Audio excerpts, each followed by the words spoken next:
ఇప్పుడు మనము ఆ ఊ అనేది విష్ణు స్వరూపం, ఇందాక మనం ఫస్ట్ ఉచ్చరించింది ఆ అనేది బ్రహ్మస్వరూపం. ఇప్పుడు మహేశ్వర స్వరూపం అగ్రస్థానంలో మహేశ్వరాన్ని విశుద్ధ చక్రం ఆ మానక్షరాన్ని పలకటం వల్ల మనకి కేంద్రం అని ఈ శిరస్సు ఇది మనకి కేంద్రం, ఈ శరీరానికి కేంద్రం, సర్వ సృష్టికి ప్రాణశక్తి అయిన చైతన్య స్వరూపమైన నిరాకారమైన పరబ్రహ్మ ఎట్లయితే ఈ సమస్త సృష్టికి ఉన్నాడో ఈ దేహం కూడా మనకి కేంద్రం లాంటిదే. అన్నీ అక్కడనే పుడతాయి, అన్నీ అక్కడే నశిస్తాయి. కాబట్టి ఈ కేంద్రాన్ని మనం యాక్టివేషన్ చేసుకోవాలి. విశుద్ధ చక్రం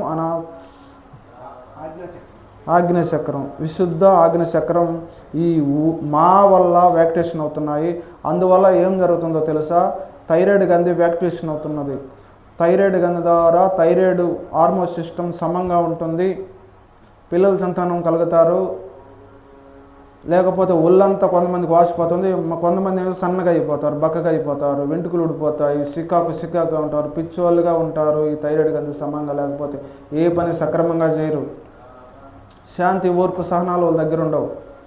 ఈ ఆగ్నేయ చక్రం యాక్టివేషన్ వల్ల మనకేం జరుగుతుందంటే ఈ కంటి చూపు బాగుంటుంది, చెవి వెనుకడి బాగుంటుంది, ముక్కులో టాన్సిల్స్ రావు, గొంతులో టాన్సిల్స్ రావు, మాట స్వచ్ఛంగా వస్తుంది, బ్రెయిన్లో టోమలు రావు, జ్ఞాపక శక్తి అపారంగా ఉంటుంది. ఈ రెండు చక్రాల యాక్టివేషన్ వల్ల ఇది కేంద్రంతో ముడిపడి ఉన్నదన్నమాట.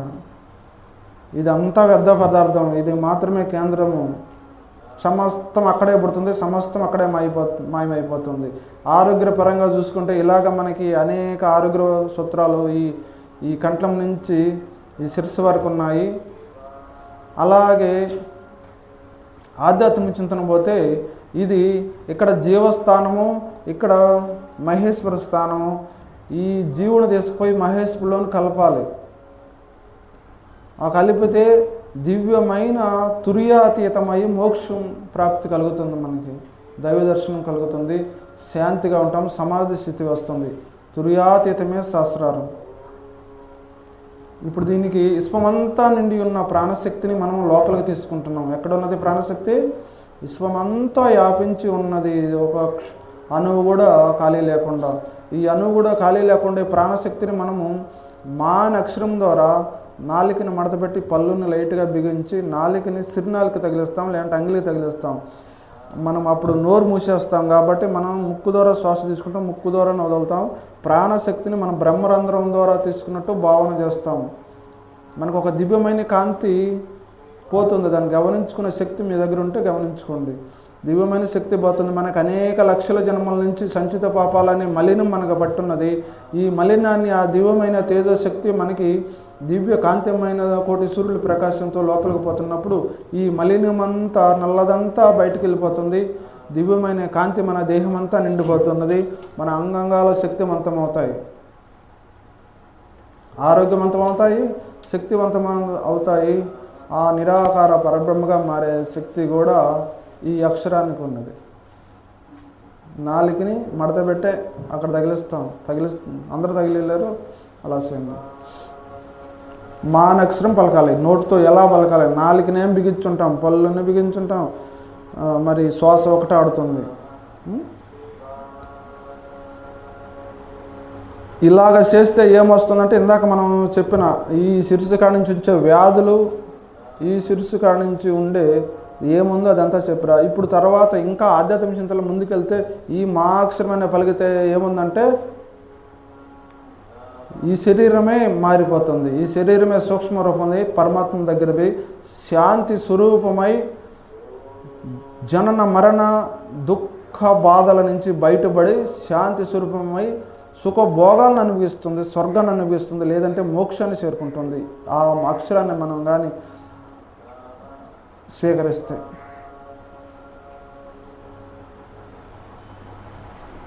దానివల్ల ఆ అక్షరం పలకటం వల్ల ఆ మకారం పలకటం వల్ల ఈ దేహమే మారిపోతుంది. అంటే కందిరీగా బొచ్చు పురుగుగా మారిపోయినట్టు, పచ్చ పురుగు బొచ్చు పురుగుగా మారిపోయినట్టు, కందిరీగా మారిపోయినట్టు. అంటే భ్రమరాంబిక, శ్రీశైల మల్లికార్జున భ్రమరాంబిక, భ్రమరం అంటే ఒక కందిరీగ. ఆ కందిరీగే దివ్యమైన ఆది పరాశక్తిగా మారింది. మహేశ్వర మహేశ్వర మమ్మంటంలో ఏమంటంలో కందిరీగ దాని చుట్టూ తిరుగుతూ ఆయన చుట్టూ తిరుగుతూ రోజు జుమ్ కొడుతున్నది. పరమేశ్వరుడు చుట్టూ తిరుగుతుంది. లాస్ట్కి కందిరీగ పోయి ఆమె ఏమిగా మారింది? దివ్యమైన ఆది పరాశక్తిగా మారింది. భ్రమరాంబిక. భ్రమరం అంటే కీటకం, పురుగు. ఆ పురుగు భ్రమరాంబికగా మారింది. అంత దివ్యశక్తి ఉందన్నమాట బీజాక్షరంలో. మీరు కూడా భ్రమరాంబిక మారకపోయినా కనీసం ఈ భ్రమలన్నీ మార్చుకోండి చాలు. పలకండి. నాలుగు మడత పెట్టేసింది, పళ్ళు లైట్గా బిగించండి.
వేకత్వమే త్రిగుణాత్మకం.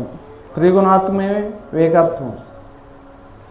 రెండులో మూడు ఉన్నాయి, మూటిలో ఒకటి ఉన్నది. ఒకటిలో ఐదు ఉన్నాయి, ఐదులో ఒకటి ఉన్నది.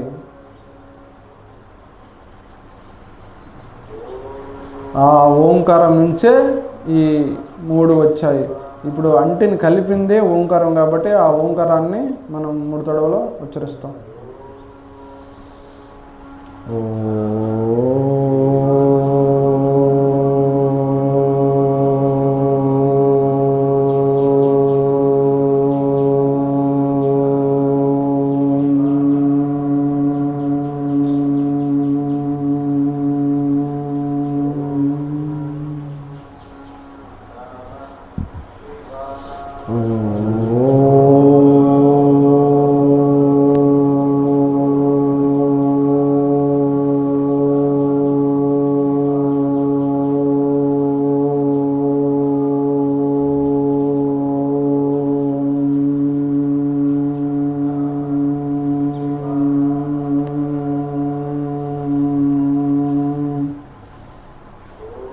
ఓరుక ఓం అంటే లాభం లేదు.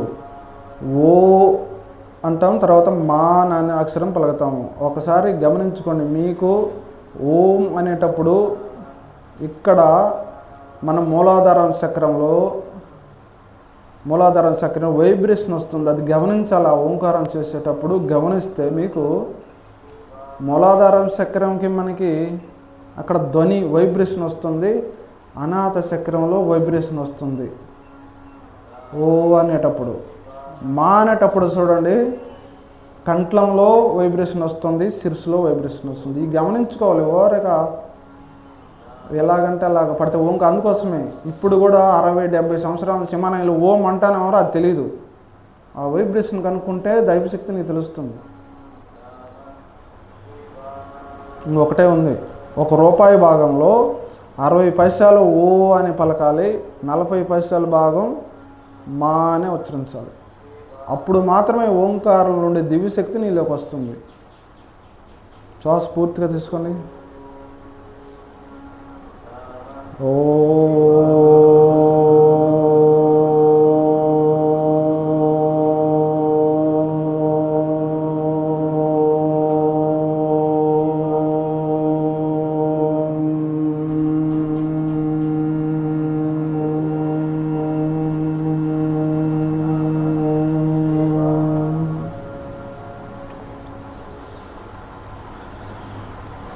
విశ్వమంతా వ్యాపించి ఉన్న ప్రాణశక్తికి, ఆ నిరాకారమైన పరబ్రహ్మ ఆత్మస్వరూపానికి, ఆ గురువుకి నమస్కారం చేసుకుందాం.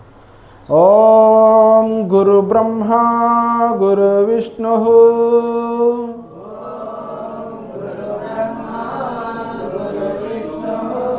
గురుదేవో మహేశ్వరః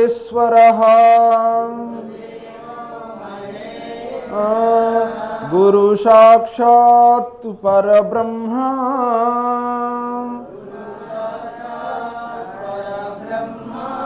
తస్మై శ్రీ గురవే నమః.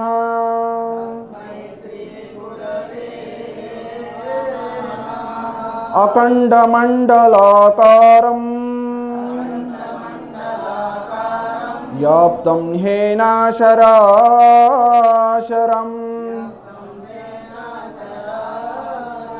యత్పదం దర్శితం హేన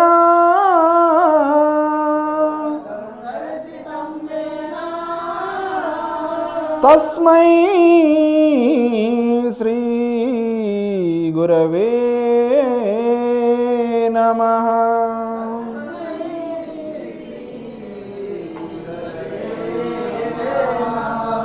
తస్మై శ్రీ గురవే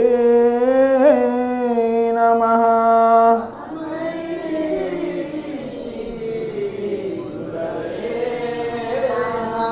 అందరూ అనుకుంటారు గురువు దీక్షలో ఉన్నవాళ్ళు సాధకులు మాత్రమే గురువులు ఉంటారు, మాకు గురువులు లేరు అనుకుంటారు. ఇది అజ్ఞానంతో నిండుకున్న, అహంకారంతో నిండుకున్న తత్వం అన్నమాట. ప్రతి ఒక్కరికి విశ్వమంతా వ్యాపించి ఉన్న సనాతనమైన గురువే మహాపురుషుడు. ఆయన నీలో ఉండి సమస్తాన్ని ఏ పని చేయాలని నీకు గైడ్లైన్స్ ఇచ్చి నువ్వు ముందుకు పొమ్మంటేనే ఈరోజు నువ్వు ముందుకు పోతున్నావు. నీకు ఒక చిన్న పని నేర్పిస్తేనే గురువు అయినప్పుడు నీ సమస్తానికి నీకు నేర్పించి నిన్ను ముందుకు నడిపించాడు గురువు. ప్రతి మనిషికి గురువు ఎందుకు కాకుండా పోతాడు? అందుకోసమే నువ్వు తిరగాలన్నా, నువ్వు మాట్లాడాలన్నా, నేను మాట్లాడాలన్నా, ఎవరైనా కాలు కదిలించాలన్నా కూడా గురువు గైడ్లైన్సే. గురువు అంటే ఎవరు? విశ్వమంతా వ్యాపించి ఉన్న ఆత్మస్వరూపమే గురువు. ఆ ఆత్మ అనే ప్రాణశక్తి, నిరాకారమైన పరబ్రహ్మ మనలో ఉంది కాబట్టే ఈరోజు మనం సమస్తం చేస్తున్నాము. లేకపోతే ఏం లేదు, ఇంకంతే. నేను చెప్పేదాన్ని కూడా లేదు. నిజంగా చెప్పాలంటే కనీసం చిన్న వస్తువును పక్కన పెడతాం అనేదాన్ని కూడా చెప్పేదానికి ఆస్కారం లేదు. ఆ గురువు లేకపోతే నీ స్థితి ఎలా ఉంటుందంటే నోరు తెచ్చుకుని కోమాలో ఉంటుంది. కోమాలో ఉన్న వాళ్ళు ఏం చేస్తున్నారు? ఏమి చేయరు, అట్లా ఉంటుంది. అది మీ పరిస్థితి. ఆ గురువే నడిపిస్తున్నాడు, ఆడిస్తున్నాడు, పాడిస్తున్నాడు, పని చేపిస్తున్నాడు, తినిపిస్తున్నాడు. అర్థమైంది? గురువు అంటే ఎవరు? గురువు ఎవరు? విశ్వమంతా నిండి ఉన్న నిరాకారమైన స్వరూపమైన పరబ్రహ్మ ఆత్మస్వరూపమే గురువు. అది సమస్తమంతా నిండి ఉన్నది. సమస్త ప్రాణులు ఒకే రూపమై ఉన్నది. నీలో ఒకటే, నాలో ఒకటే, సమస్తం ఒకటే అయి ఉన్నది. ఆ ఒకటే అయి ఉన్నది అనేక రూపాలుగా భాషలుతున్నది. లాస్ట్కి అన్ని రూపాలు ఊడిపోతాయి. ఏ చెట్టుకి దెబ్బలు ఊడిపోయినట్టు లాస్ట్కి మొదలు ఎట్లా మిగులుతుందో అలా మిగిలినట్టు మొత్తం పరబ్రహ్మే మిగులుతాడు. ఇవన్నీ ఊడిపోయేటి.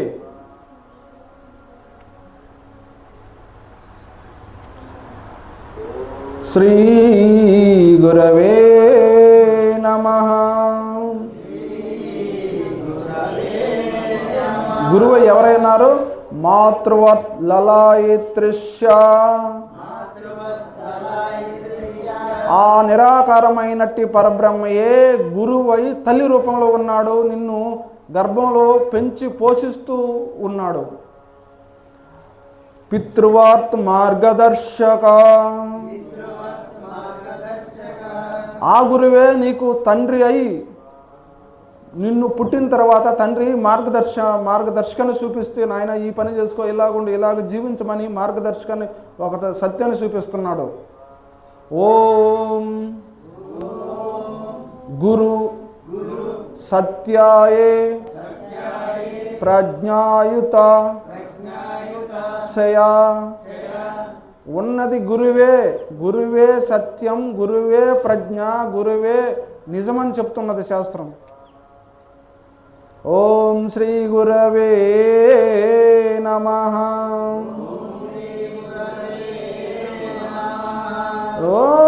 ఓం నమః శివాయ.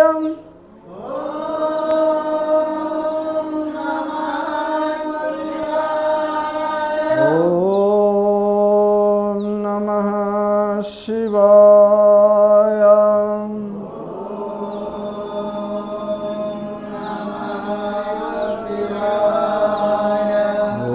ఓం నమః శివాయ.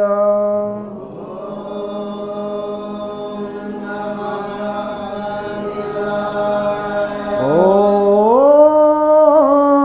నమః శివాయ.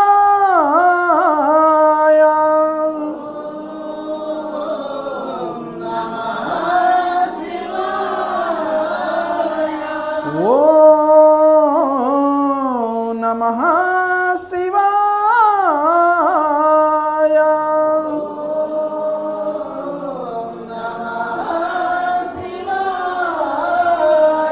శివాయ నమః.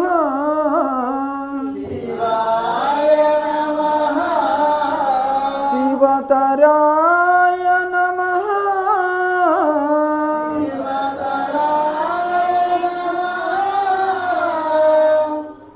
భవాయ నమః.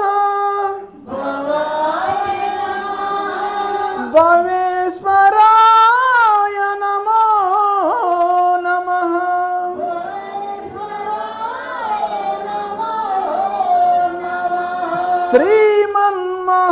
శ్రీమన్మహాదేవ నమో నమః.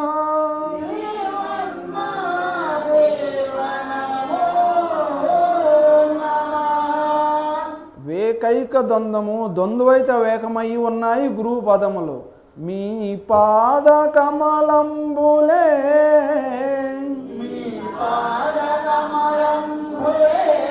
మాకు శరణ్యంబులు.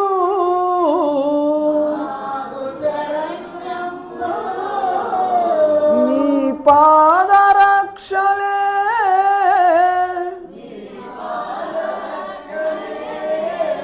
మాకు రక్షయు.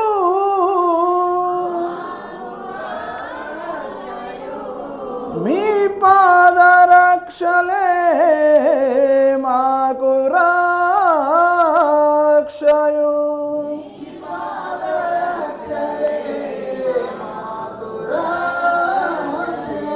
ఓం నమః శివాయ.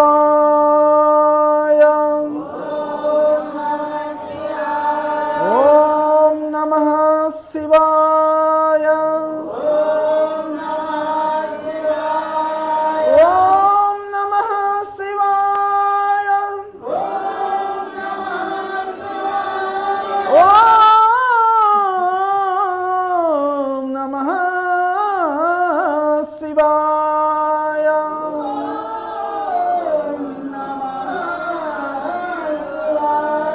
శివోహం శివోహం శివోహం శివోహం శివోహం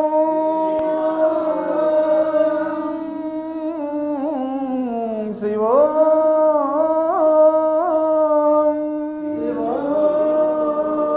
హంస హంసాయ విద్మహే పరమహంసాయ ధీమహి తన్యో హంస ప్రచోదయాత్.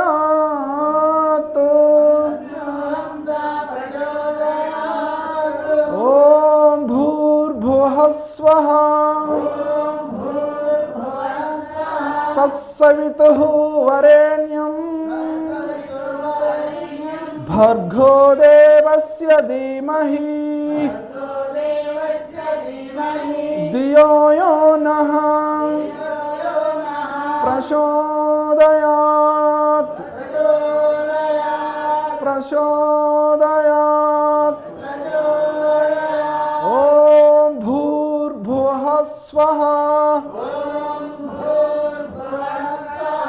తస్సవితుః వరేణ్యం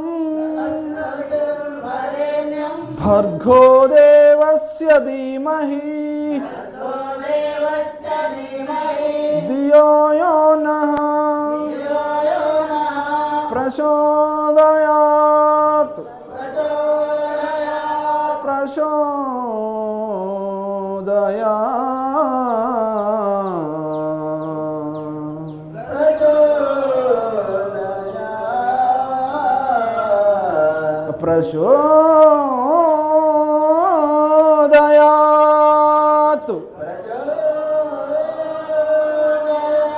శోహం శోహం శోహం శోహం శోహం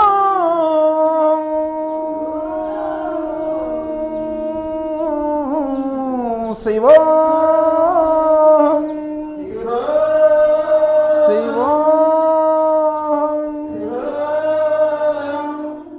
సమస్త కర్మలకి, సమస్త బాధలకి, కష్టాలకి, దుఃఖాలకి, జననానికి, మరణానికి, సౌభాగ్యాలకి, సమస్తానికి కారణం మనస్సు. ఆ మనసుకి ముందే పుట్టినది కర్మ. కర్మ అనుసారమే బుద్ధి. ఆ బుద్ధితో మనము సమస్త పనులని చేస్తాము, సమస్త పాప కోపంలో చిక్కుంటాం, సమస్త బంధాలలో విరుక్కుంటాం. కర్మ అనుసారమే ఏంటి?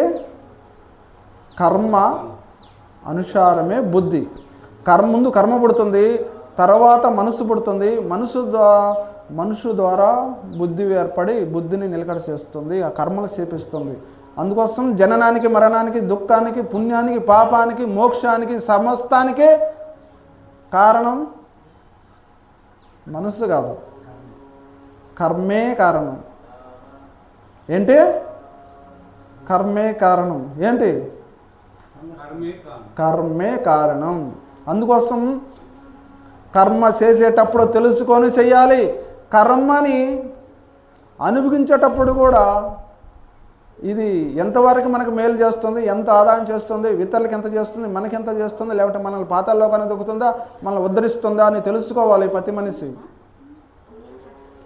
హర హర మహాదేవ,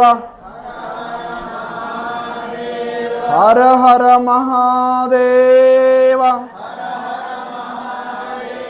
హర హర మహాదేవ శంభో శంకర.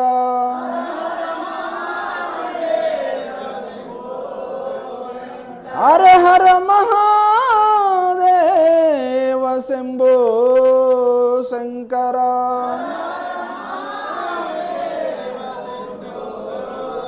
మా బాధలని, కష్టాలని, దుఃఖాలని, కర్మని, అపమృతు దోషాన్ని, సమస్త బాధలని, కర్మలని తీసేయి. హర హర మహాదేవ.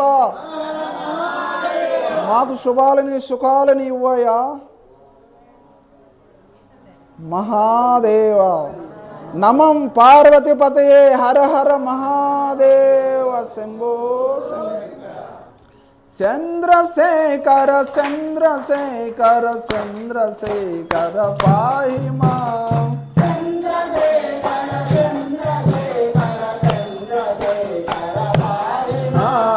చంద్రశేఖర చంద్రశేఖర చంద్రశేఖర రక్ష మాం.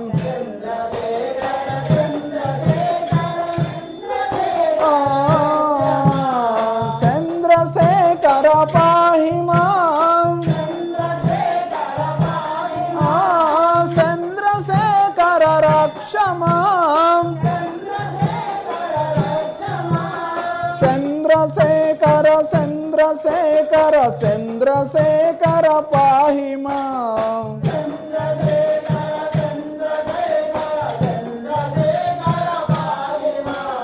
చంద్రశేఖర చంద్రశేఖర చంద్రశేఖర రక్ష మాం.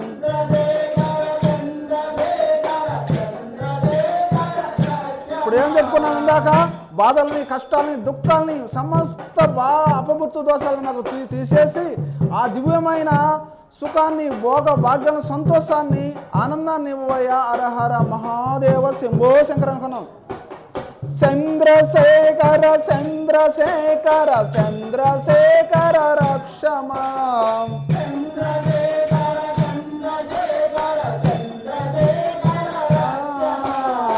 ఓం త్రయంబకం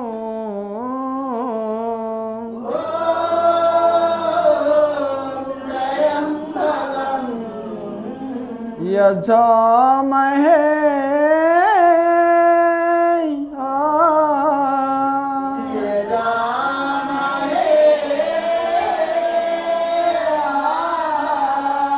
సుగంధిం పుష్టివర్ధనం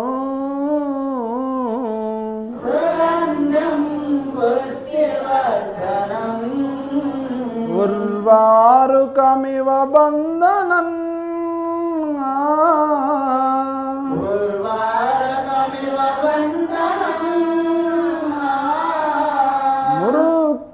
మృత్యోర్ముక్షయ మామృతాత్.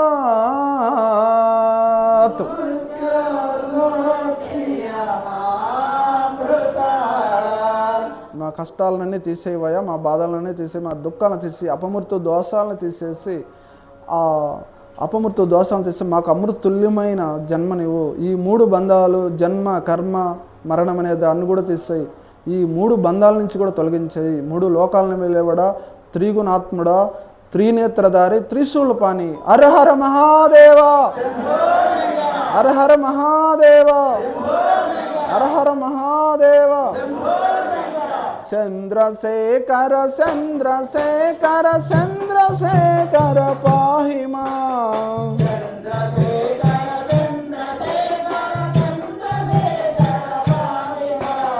చంద్రశేఖర పాహిమా, చంద్రశేఖర రక్షమా, చంద్రశేఖర చంద్రశేఖర చంద్రశేఖర పాహిమా.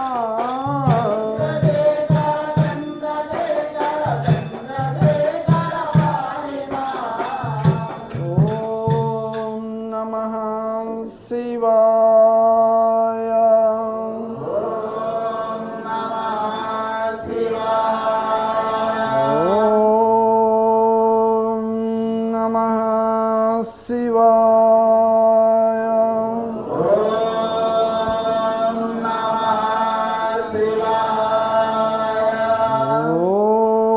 ఓం నమః శివాయ.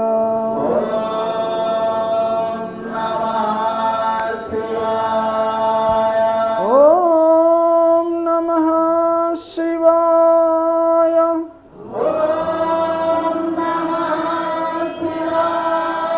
ఓం నమః శివాయ.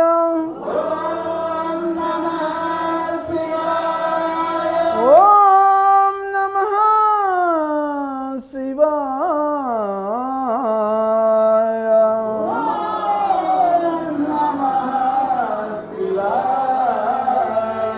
ఓం నమః శివాయ.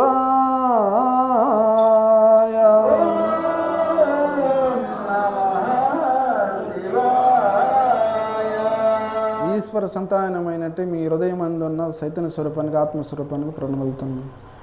హర హర హర హర మహాదేవ శంభో శంభో శంకర. హర హర మహాదేవ శంభో శంకర.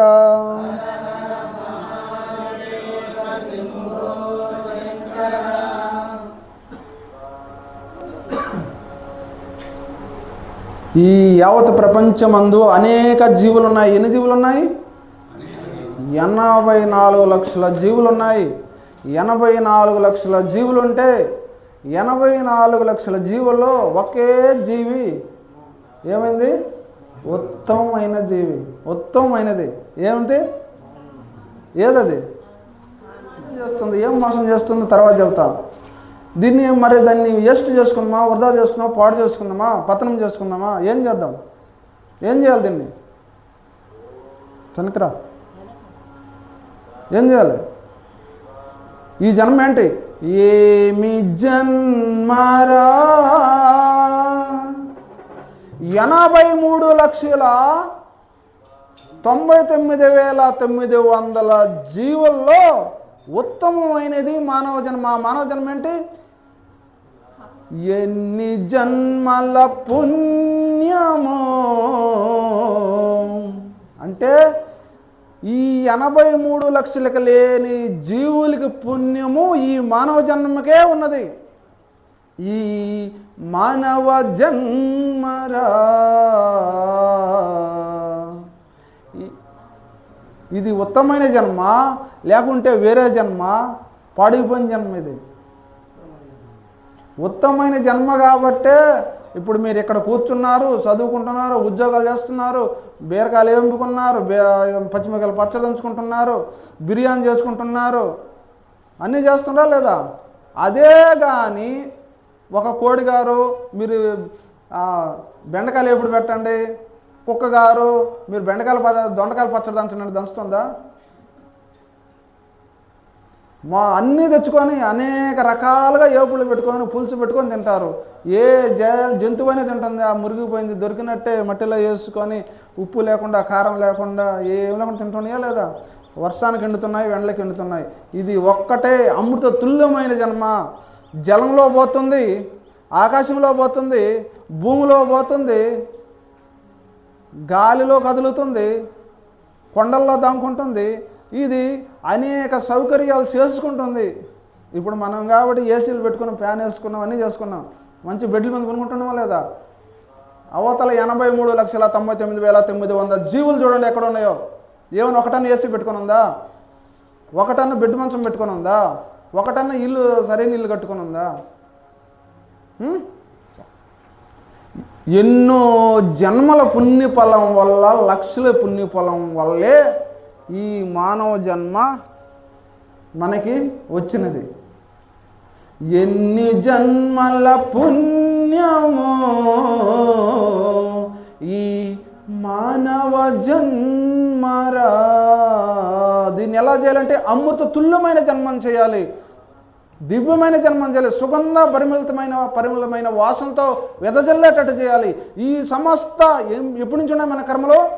83,99,999 జీవుల నుంచి కర్మలు మోసుకొని వస్తున్నాయి. ఏం మోసుకొని వస్తున్నాయి? సంచిత పాపాలనే పాపాలను మోసుకొని వస్తున్నాయి. మరి ఆ పాపాలను కడుక్కునేది ఈ ఒక్క జన్మలోనే. ఏటల్లో ఈ ఒకే జన్మలో కడుక్కోవాలి. మరి ఏ జన్మలో కడుక్కునే దానికి అవకాశం లేదు. ఎన్ని జన్మల పుణ్యమో ఈ మానవ జన్మరా. ఈ జన్మని వృధా చేయకూడదు. వేస్ట్ చేస్తే అది లాస్ట్కి పశుపక్షిగా మారుతుంది. అదే కానీ దీన్ని ఈ జన్మని ధన్యం చేసుకుంటే నీ బతుకే ధన్యమైపోతుంది. ఈ జన్మని సార్థకం చేసుకోవాలి. సార్థకం చేసుకొని ఉపయోగించుకొని వాడుకోవాలి. ఇక్కడ ఎందుకు వచ్చావు, నువ్వు ఎందుకు పుట్టావు, ఈ జన్మని రాహిత్యాన్ని పొందాలి. అన్ని భోగ భాగ్యాలు అనిపించింది ఈ మానవ జన్మ ఒకటే. ఈ మానవ జన్మలో సార్థకం చేసుకుంటే తెలిసి పని చేసుకుంటే దీంట్లోనే అన్నీ ఉన్నాయి, సర్వం ఉన్నాయి, దైవంతో సహా అన్ని మానవ రూపమే. లేకపోతే వ్యర్థమవుతుంది. ఏమి జన్మరా ఈ మానవ జన్మరా, ఎన్ని జన్మల పుణ్యమో మానవ జన్మరా.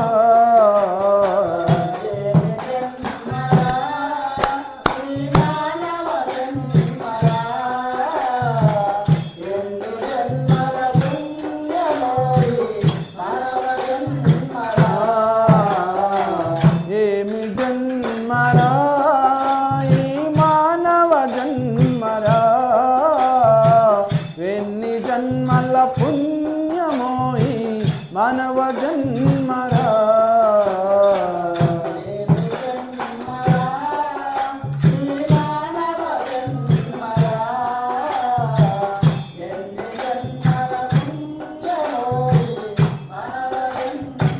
83,99,999 జీవులు ఉన్నప్పటికీ ఏవి తెలుసుకోలేవు. ఈ ఒక్క జన్మ మాత్రమే. నిన్ను నీవు తెలుసుకుంటే నీ జన్మే ధన్యమురా.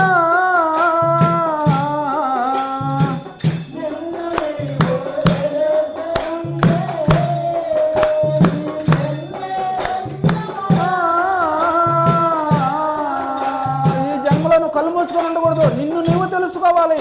నిన్ను నువ్వు తెలుసుకోవాలనుకుంటే ఇట్లెళ్ళకుండా ఇలా వెళ్ళాలి. నిన్ను నీవు తెలుసుకుంటే నీ జన్మే ధన్యమురా.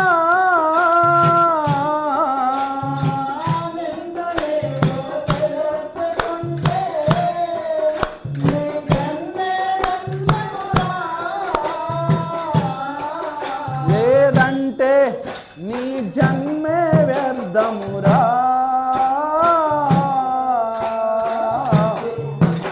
ఈ జన్మలో నువ్వు తెలుసుకోలేదనుకో ఏమవుతుంది? వ్యర్థమైపోతుంది. నువ్వు కూడా పశు పక్షాదులుగానే ఉంటావు. తెలుసుకుంటే నీ జన్మని ధన్యము చేసుకొని సుఖభోగం వైపు నడిపించుకుంటావు. కష్టాలు లేని, దుఃఖాలు లేని, బాధలు లేని, కన్నీళ్ళు లేని అలాంటి స్వర్గాన్ని అనుభవిస్తావు. లేదంటే ఇంకొక మెట్టు అవతలకేస్తే మోక్షాన్ని చేరుకుంటావు. లేదంటే తిరిగి మళ్ళీ మనిషిగా వస్తావు. దీనికంటే వీణమైపోయావా? నీ బతుకే వ్యర్థమురా. ఏమి జన్మరా ఈ మానవ జన్మరా. వెన్ని జన్మల పుణ్యమోని మానవ జన్మరా. ఈ జన్మలో మనం తెలుసుకోలేకుండా పశు పక్షాదుల్లాగానే తింటూ తిరుగుతూ ఆటలాడుతూ పాటలు పాడుకుంటూ అవి పాడుకుంటాయి, మనం అవి ఆటలాడుకుంటే మనం ఆటలాడుకుంటాం. వాటిలాగానే నిద్రగానే పోతుంటే ఈ జన్మ వేస్ట్ అయిపోతుంది. లాస్ట్కి నీకు ఇచ్చిన టైం అనేది ఒక 120 సంవత్సరాలు భగవంతుడు టైం గీసి పెట్టాడు. నీ ఈపుకున్న సిలిండర్ కట్టి పంపించాడు. ఈ సిలిండర్ అయిపోయేదాకా నువ్వు తైతక్కలాడుతున్నావు అనుకో, పక్కన అక్కడ ఇటు తిరుగుతూ పట్టించుకోకుండా గ్యాస్ అయిపోతుంది. ఏమైపోతుంది? గ్యాస్ అయిపోతుంది. గ్యాస్ అయిపోతే ఏం జరుగుతుంది? గ్యాస్ అయిపోతే ఇక అన్నం వేస్ట్ అయిపోతుంది. ఏ అన్నం అయిపోతుంది? వేస్ట్. ఈ అన్నం అయిపోతుంది.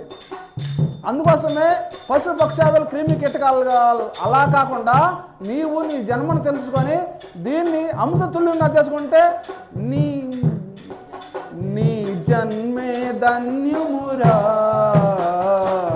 ఏమి జన్మరా.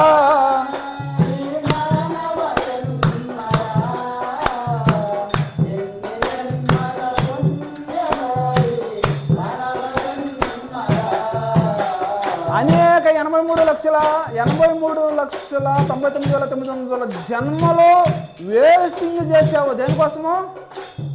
దేనికోసం వేటింగ్ చేసావు? 83,99,999 జీవులు టైం వరకు నువ్వు మారిపోయేంతకు వెయిటింగ్ చేసావు. దేనికోసం? ఈ జన్మ కోసమే వెయిటింగ్ చేసావు. ఇన్ని లక్షల సంవత్సరాలు. ఎన్ని లక్షల సంవత్సరాలు? కొన్ని లక్షల సంవత్సరాలు ఈ మానవ జన్మ కోసము వెయిటింగ్ చేసి కాసుకొని ఉన్నావు. తీరా నీకు ఇన్ని లక్షల జన్మల తర్వాత 83,99,999 జన్మల తర్వాత నీకు మానవ జన్మ అవకాశం వచ్చింది. మానవ జన్మ అవకాశం వచ్చినప్పుడు అది వరకు ఏమనుకుంటున్నావు? భగవంతుడా నాకు ఒకటి కొత్త శరీరం ఇస్తే నేను దేనైనా సాధించుకుంటాను, దేన్నైనా చేస్తాను, నా జన్మను ఉద్ధరింప చేసుకుంటాను, ధన్యమింప చేసుకుంటాను, ఈ జన్మ సార్థకం చేసుకుంటాను. నాకు తీరా ఇప్పుడు మానవ జన్మ వచ్చింది. మానవ జన్మ తీరా వచ్చేసింది. ఏం చేస్తున్నారు చెప్పండి? బాత్ కరో బోలో చెప్పండి. సరే మానవ జన్మ ఏడవంగా మానవ జన్మ వచ్చింది. మానవ జన్మ వచ్చిన తర్వాత ఇప్పుడు ఏం చేస్తున్నారు?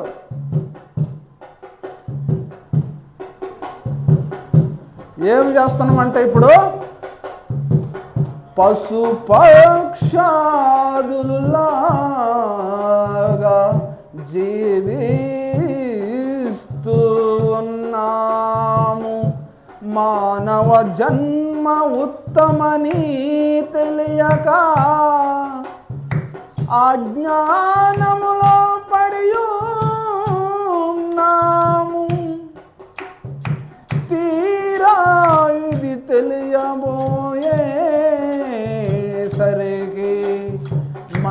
జన్మ టైం అయిపోతుంది. అప్పుడు భగవంతుడా నాకు మళ్ళీ టైము ఇవ్వయ్యా అంటూ వెక్కుళ్ళు పెట్టి గుండె పగలేదాకా వేడుస్తాం. అప్పుడేమిటి లాభము, నీ టైము అయిపోయేసరికి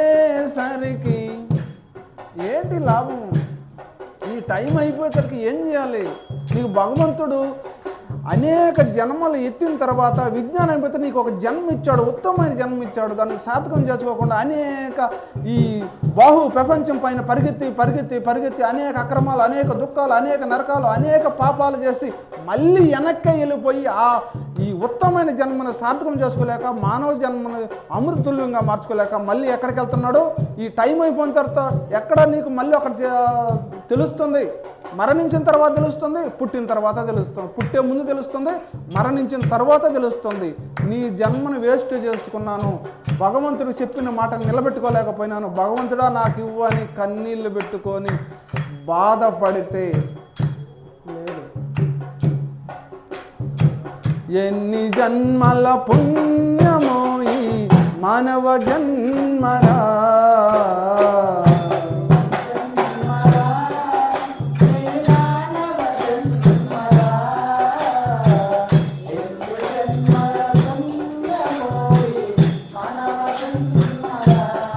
తెలుసుకోలేక పైనుంచి అనేక జన్మల నుంచి మానవ జన్మ ఎత్తిన తర్వాత పూర్తిగా ఈ మాయనే బంధంలో పడిపోయి చిక్కుకోపోయి అంతా మర్చిపోయాడు. ఏమి గుర్తు లేకుండా మర్చిపోయాడు. ఏమి లేదు. టైం అయిపోయిన తర్వాత నేను చదువుకుంటాను, లేకపోతే నేను ఒక వ్యాపారం కానీ ఇంకొక శాంతి ఇవ్వమంటే ఒకేసారి భగవంతుడు గీసి పెడతాడు. నువ్వు చేసుకున్న కర్మల లిస్ట్ గీసి పెడతారు. ఆ కర్మలు నిన్ను నడుస్తూ ఉంటాయి. దాన్ని తెలుసుకోవాలి. కానీ నాకు ఇంకా నాకు చాలా రోజులు బతుకుతానంటే గ్యారంటీ ఎవరిస్తారు? ఈ కట్టుకి గ్యారంటీ ఉందా? ఎవరన్నా ఇవ్వగలుగుతారా? ఎవరిస్తారు దీనికి? ఎవరు వీరు? నీకు నీవే గ్యారంటీ, ఎప్పటికప్పుడే గ్యారంటీ, ఎప్పటికప్పుడు తెలుసుకోవటమే గ్యారంటీ, ఎప్పటికప్పుడు జన్మను ఉద్ధరించుకోవటమే గ్యారంటీ, ఎప్పటికప్పుడు నువ్వు అపారమైన జ్ఞానంలో ఉండి నువ్వు నడుచుకోవటమే నీకు గ్యారంటీ. లేదంటే చాలా చాలా చాలా దుఃఖపడాల్సి వస్తుంది. ఒకసారి అటు ముందుకెళ్ళి చూడండి, క్రిమి కీటక పశు పక్షాలు చూడండి, అనేక అవసాట్లు అనేక బాధలు పడుతున్నాయి. నిన్ను నీవు తెలుసుకుంటే నీ జన్మే ధన్యమురా.